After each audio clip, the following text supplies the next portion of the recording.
It started as a flicker, a faint shimmer on a monitor in a quiet laboratory on August 6, 2025. Nothing dramatic. No alarms. Just a sliver of data, sterile and unremarkable at first glance, but carrying a weight that no one in that room could yet name. Within minutes, the James Webb Space Telescope, humanity's most powerful and sensitive eye on the cosmos, was yanked out of its normal operations and thrown into emergency override. This wasn't for a distant supernova. It wasn't for a black hole tearing itself apart. It was for something much closer, something far more unsettling, something that looked like a comet. Astronomers gave it a provisional name, 3I/Atlas. At first, it was assumed to be another interstellar wanderer, a lonely drifter like Oumuamua or Borisov before it. Cold, silent, predictable. But when Webb's sensors locked onto it and the first stream of raw data hit the ground, that assumption collapsed. The readings weren't just unusual. They were impossible. The chemical signature coming back from the object didn't match any natural model. Ratios were grotesque. Elements were mismatched. Behavior was erratic. And slowly, a question began to creep into every mind staring at those numbers. What if this wasn't a comet at all? What if it was something sent? The first red flag came from the coma, the bright halo of gas that surrounds a comet's nucleus. At its current distance, nearly 6 astronomical units from the Sun, 3I/Atlas should have been asleep, frozen, inert. Out there, sunlight is too weak to trigger any significant outgassing. But instead of silence, the object was active, violently active. Webb spectrographs detected not water vapor, the normal breath of a comet, but carbon dioxide, 8 times more CO2 than water. That ratio wasn't just unusual, it was unprecedented. Typical comets barely reach 0.7. Even Borisov, the last interstellar visitor, hovered at only 0.5. This was something else entirely. A body spewing CO2 at a rate no temperature or solar distance could explain. Almost as if the object had been designed to vent that exact compound in conditions where nature should forbid it. Even stranger, the coma itself was ghostly thin. Hardly any dust. No snowstorm of frozen debris. Just gas. Controlled. Smooth. Highly specific emissions that suggested a chemistry alien to our understanding of comet formation. This wasn't a dirty snowball. It was something cleaner, sharper, more deliberate. And then things got darker. As Webb stared deeper, its instruments picked up something far more disturbing than gas. Nickel. Strong, consistent nickel lines began appearing in the ultraviolet and near-infrared bands. Not traces. Not anomalies. Powerful signals, clear and repetitive. Nickel concentrations rising steadily as the object drew closer. At 3.8 astronomical units, output was already over 10 superscript 2, superscript 1 atoms per second. By $2.85, it had increased by an entire order of magnitude. The shock wasn't the presence of nickel. It was the absence of iron. Across every instrument, Webb, the very large telescope, Gemini, iron was missing. Flat. Dead. No signal. No trace. Not even noise. That's not normal. In every natural comet or meteorite ever recorded, nickel and iron are partners. Their ratio is tightly coupled, about 1 part nickel to 15 parts iron. Always. Until now. 3I/Atlas broke that rule violently. Nickel outweighed iron by more than 40 to 1. No known natural process can create such a split. In a lab, separating those metals takes energy, machinery, and intent. Yet here was an object drifting silently through space, doing it passively, or perhaps not passively at all. Before scientists could even fully decode the chemical signatures, another anomaly surfaced. Pan-STARRS, the tracking network, noticed something off. 3I/Atlas was accelerating. Not like a comet would, not from sublimation jets or solar heating. It was too far from the sun, too cold for outgassing to generate that much momentum. Yet over just 72 hours, its velocity increased by 0.12 meters per second squared. That may sound small, but for a body 11 kilometers wide, the size of a city, it's immense. Imagine a cruise ship picking up speed in a dead calm ocean without engines. Worse still, the change wasn't smooth. Analysts noticed micro-jumps, jittery flickers layered over the main arc of motion, as if something inside was turning on and off again. Attempts to explain it through fractured crusts or solar wind failed. Nothing matched the rhythm. Nothing explained the regularity, because it was regular. Every 7.2 hours, 3I/Atlas brightened sharply, predictably, like a lighthouse. The brightness curve wasn't chaotic, like tumbling debris. It was clockwork. Some suggested a sheet-like surface catching sunlight. Others proposed a hollow rotating frame. But one thing became clear. This wasn't a rock. It was something moving with precision. And this is where science begins to tremble. Because when everything is ruled out, sublimation, randomness, chaotic structure, what remains is a possibility no one wants to face. That 3I/Atlas is engineered, built, manufactured, perhaps not intentionally aimed at us. Perhaps it's debris, a fragment, a derelict vessel from a civilization that died before Earth grew forests. But maybe it's something worse, something alive, a probe still active, a mechanism still responding, a system that sees us and doesn't care, one following a trajectory not set by nature, but by design. Because no comet should wake up in the deep freeze, emit metallic nickel without iron, accelerate without fuel, and flash with mechanical rhythm. And yet here it is, doing all of that in front of our best instruments without any attempt to hide. The James Webb override wasn't just a technical reaction. It was a whisper of panic, an unspoken consensus. This isn't normal. This might be the first time humanity is looking directly at alien machinery. And even if we're wrong, the fact that we can't tell the difference anymore is its own warning. As the acceleration data sparked heated debate across observatories, a new stream of evidence emerged, harder to dismiss, harder to rationalize. The light curve. Photometric data from Gemini South and the TESS Space Telescope showed periodic brightening every 7.2 hours. That alone wouldn't be unusual. Many comets and asteroids tumble and reflect sunlight in repeating patterns. But this was no chaotic tumble. The brightness spikes were too clean, too exact. They didn't fade gradually or flicker irregularly like the spin of an irregular rock. They appeared and vanished like a beacon, on and off, perfect intervals. Even when gas emissions increased and the object accelerated, the rhythm never changed. It held its cycle like a metronome. This stability suggested something far more structured, something not just reflecting sunlight randomly, but reacting with precision. Some theorized it could be a light sail, a wide reflective structure designed to catch solar radiation.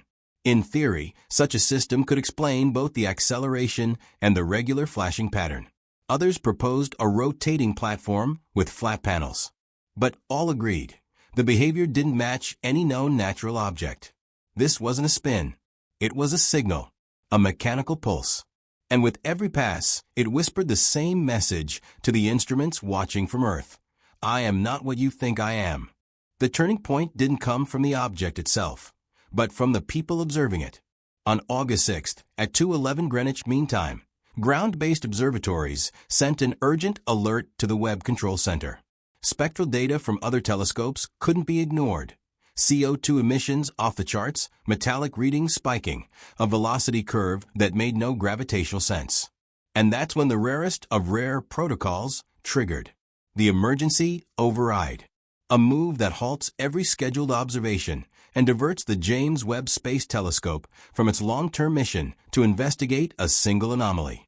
It's a drastic choice, burning precious time, fuel, and budget.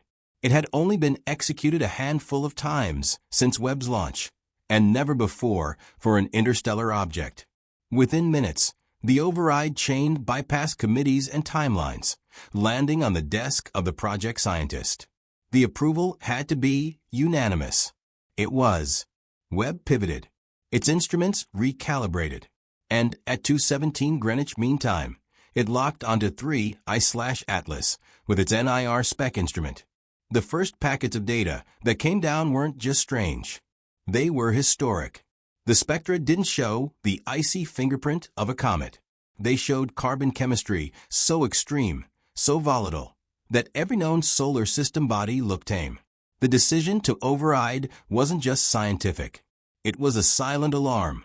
The most advanced telescope ever built had just paused the cosmos to chase a machine. The deeper scientists dove into Webb's data, the harder it became to find anything familiar. The CO2 to water ratio was completely out of line. But it was the metal profile that truly shredded the rulebook. In every comet, every asteroid, every meteorite ever studied, iron and nickel travel together, born in the same stellar forges, bonded by physics, fused in ancient explosions. Ratios may vary, but the partnership is absolute. Not here. In 3I/Atlas, nickel was everywhere. Iron was gone. Not reduced. Not masked. Gone. Cross-check after cross-check came back clean. Ultraviolet spectrograph teams scoured more than a dozen known iron lines. None appeared. Nickel, by contrast, lit up the spectrum like a floodlight, wavelengths stacking at 3,415, 3,524, 3,769 angstroms, clear above the noise. The only known process capable of such separation in a lab involves high-energy chemistry, industrial pressures, and precise control. The team proposed one tentative explanation: nickel carbonyl, a volatile compound that vaporizes at just 43 degrees Celsius. But even that molecule is rare, and it doesn't explain the total absence of iron. The result was a spectral fingerprint that didn't match anything natural. Not even Borisov, not even Oumuamua. It matched nothing. A chemical composition so skewed, so deliberate, that even the most conservative voices began to ask, what kind of place, what kind of world, or what kind of technology could form this? The strangest echo of this unfolding mystery didn't come from deep space. It came from Earth, in museums, in tombs, in ancient texts that speak of iron from the sky. The Egyptians called it the metal of heaven. The blade buried with King Tutankhamun contains nearly 11% nickel, impossible to forge with ancient tools, but matching perfectly the chemical fingerprint of meteorites. Babylonian scribes wrote of falling stars and burning stones, always paired with omens of war and destruction. Across the ancient Near East, elite artifacts, rings, beads, daggers, appear crafted from metals richer in nickel than any earth ore. Metals that fell, that flashed, that inspired awe and fear alike. And now, in 2025, we're watching the sky again and seeing the same signature. High nickel. No iron. No known source. The Widmanstatten pattern, the crystal banding that only occurs in space-formed metal, is etched into relics older than cities. Historians and physicists alike are now daring to ask a question no one ever dared. What if those artifacts weren't just meteoric fragments, but evidence of contact? What if those metals were not just debris from the stars, but fragments of something that had come before and had already passed by? And what if 3I/Atlas isn't just the next anomaly, but the next chapter in a very old book that we've barely begun to read? Because somewhere out there, a silent object drifts, venting gas in impossible ratios, shining nickel without iron, accelerating without fuel, flashing with mechanical rhythm. And it's not hiding. It's showing itself to our best eyes. Whether it's a relic, a probe, or something alive, one truth is clear. For the first time in history, humanity might be looking at alien technology not in a movie, not in a story, but in our own sky. IT began quietly, as many of the most unsettling discoveries do. In the weeks after the James Webb Space Telescope first triggered its emergency override to observe the mysterious object named 3I/Atlas, researchers all over the world were still combing through the incoming data. They were already reeling from its bizarre chemistry, its high nickel exhaust, and its carbon dioxide-rich emissions. Yet hidden in that data, buried inside the faint thermal signatures and glow patterns, one researcher at Caltech found something even stranger and far more disturbing. This wasn't a chemical anomaly. It wasn't a new ratio or a missing element. It was a rhythm, a pulse, an electromagnetic beat so faint it had been dismissed as noise. and yet so regular it refused to disappear. At first, no one could believe it. It didn't resemble any broadcast or any known form of communication. But when the data was sonified, converted into sound waves, it became undeniable. It wasn't music. It wasn't language. It was mathematics. The cadence that emerged followed prime intervals, Fibonacci ratios, geometric harmonics. Structures found everywhere from DNA strands to crystal growth to the proportions of ancient temples. It was as if the object itself carried a hidden fingerprint, encoded not in radio signals, but in its very behavior. A breadcrumb trail left for anyone close enough to see it. A pattern too deliberate to be random, yet too subtle to be an intentional transmission. And if we could read it, others could too. The question wasn't whether 3I Atlas was signaling. The question was, who else might have already heard it? Then came the next anomaly, and it wasn't out in space. It was here on Earth. Within days of the Webb telescope's override, geophysicists in the southern hemisphere began picking up strange pulses in the planet's own magnetic field. At first, these were written off as minor solar disturbances. But the evidence kept mounting.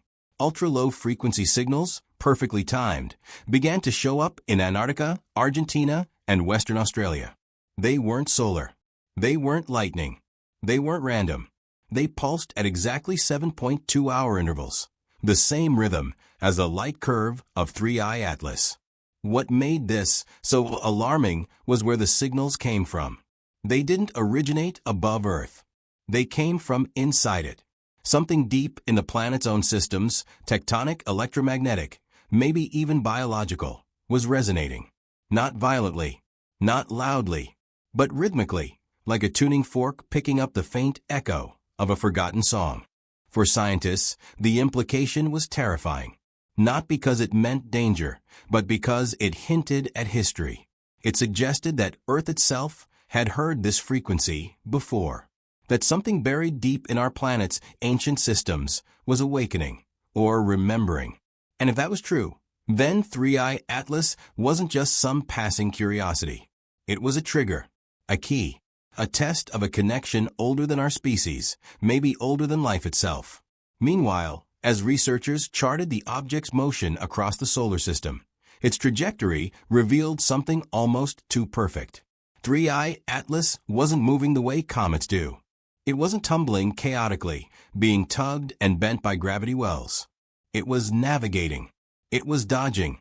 Its path threaded between massive bodies with extraordinary precision, as if it were following a pre-programmed course. Astronomers began running simulations. They fed the data into trajectory models, the same ones NASA uses to plot complex slingshot maneuvers for interplanetary probes. The results were stunning. 3I Atlas's movement matched engineered flight paths with a 92.6% similarity. This was not the random drift of a natural body. This was coordination. Then came the part that truly shook the observers. Projected forward, the object's course intersected a narrow corridor just beyond Saturn's orbit, a region theorized by some to contain a hypothetical gravitational null point, maybe even a gateway into the outer heliopause. In short, the object wasn't simply passing through. It was leaving. It was on its way to somewhere very specific. And it was doing so with a level of control no known natural body could display. The timing, the positioning, the acceleration, every element of its movement spoke not to discovery, but to execution. Not a journey of chance, but the completion of a mission. One, it seemed, that was nearly finished. And then, without warning, everything changed. Just as James Webb prepared for another round of high-resolution scans, 3I Atlas went dark. It wasn't distance. It wasn't an obstruction. It simply shut down. Within 11 hours, the nickel spectral lines dimmed, the carbon dioxide outflow slowed, the periodic light curve flattened, and then the object dropped below the telescope's detection threshold. Instruments all over the world confirmed the same result. Gemini, Subaru, the Very Large Telescope, even ground-based infrared arrays in Chile. The object had gone cold. This was not a natural fade-out. It was abrupt, deliberate, almost like an act of camouflage. Or worse, like the end of a broadcast. Because if 3i Atlas had been emitting, reacting, and perhaps searching until that moment, then what happened next was even more unsettling. Perhaps it had found what it was looking for. And once it had, it simply stopped, like a machine powering down after completing its final protocol. As scientists scrambled to update the object's path, a new shock emerged. The latest trajectory models showed a subtle but unmistakable shift. 3i Atlas, originally expected to slingshot around the sun and vanish into deep space, had altered course. Not randomly, precisely. Instead of heading outward, it was now moving ever so slightly back toward the inner system. Its revised path intersected a region between Earth and Venus, a region known for its stable gravitational dynamics, but also, curiously, one where several Earth-based satellites had recently reported intermittent signal interference. NASA initially dismissed the rerouting as observational error. But then 3 separate deep space radar facilities, Goldstone in California, Arecibo successors, and the Chinese Fast Array, all confirmed the same thing. No comet adjusts its path after going dark. No natural object maneuvers into zones of low detection. And nothing non-intelligent performs such surgical, calculated actions. Unless, of course, it was never meant to leave at all. Unless it was meant to stay. While astronomers and engineers raced to re-establish optical contact, a very different kind of discovery was unfolding in a lab at MIT. There, a neural AI system had been fed terabytes of spectroscopic data from Webb and Gemini, not to look for new elements, but to look for structure. And it found one. When the emissions of nickel and carbon dioxide were visualized across time and adjusted for the object's rotation, they formed a multidimensional helix. At first, it looked meaningless. But when biologists compared it to Earth's earliest molecular structures, a disturbing resemblance appeared. It wasn't an exact match, but the parallels were undeniable: folds, ratios, recursions. Enough to make molecular biologists pause. What if 3i Atlas wasn't just venting gas? What if it was releasing coded biological scaffolding? Not living cells, not active organisms, but something more ancient, a template, a broadcast in chemistry rather than sound, like a seed sealed in amber, waiting for the right conditions to grow. And what if Earth, or Mars, or some other pre-selected point in the solar system had already been prepared to receive that code? As the questions mounted, another experiment was launched. A standard radar ping, deep space object tracking. But this time the echo didn't come from 3i Atlas at all. It came from the far side of the moon. And it wasn't just an echo. It returned 0.23 seconds too early and carried spectral artifacts that didn't match the original waveform. At first, this anomaly was attributed to surface irregularities. But then it happened again, and again. 3 consecutive attempts returned not just distorted signals, but modulated ones, carrying the same interval timing as the pulses recorded from 3i Atlas weeks earlier. When lunar data archives were consulted, a chilling discovery emerged. During the passage of Oumuamua in 2017, faintly similar modulations had been recorded at the very same coordinates. The pattern had returned. This wasn't a comet visiting our solar system. This was a system responding to something it recognized. And now, with the moon echoing back alien frequencies, a new possibility took shape. Perhaps 3i Atlas wasn't an intruder at all. Perhaps it was a trigger. And whatever lay buried beneath the lunar crust had just been activated. 2 weeks after the object's abrupt blackout, James Webb quietly resumed its deep field observations. But something was different. Several distant quasars and exoplanet targets showed background anomalies, not in the stars themselves, but in the interstellar medium between. Faint rhythmic dimming, low-frequency flux. When synchronized, these anomalies formed a repeating series. 7 pulses followed by silence, then 7 more. And as scientists traced these events across galactic coordinates, they saw something chilling. Each line of sight passed through a corridor aligned with 3i Atlas's trajectory. The implication was staggering. 3i Atlas wasn't just emitting something. It was part of a relay, a chain, a beacon, or worse, a countdown. And it had already started ticking. Whether this was a warning or an activation, no one could say. But one thing was clear. The event wasn't local anymore. The ripple had gone galactic. We now stand at the edge of something we can't see, hearing the echoes of a protocol we never triggered. Yet we are the ones being answered. We thought we were alone because we heard no voices. We assumed silence meant safety, and emptiness meant absence. But now we know better. The James Webb Telescope didn't just detect a strange object. It recorded the execution of a program, a trajectory too clean, a chemistry too precise, a frequency too rhythmic. 3i Atlas wasn't broadcasting a message. It was running a sequence that altered gravity, a sequence that echoed back from the moon, a sequence that triggered electromagnetic tremors deep within our own planet. And now we face the unspoken truth, the truth whispered in late-night labs and buried in the footnotes of official reports. This was not our first contact. It may not even be contact at all, because this feels less like communication and more like recalibration. What if 3i Atlas wasn't designed to engage us, but to awaken something else?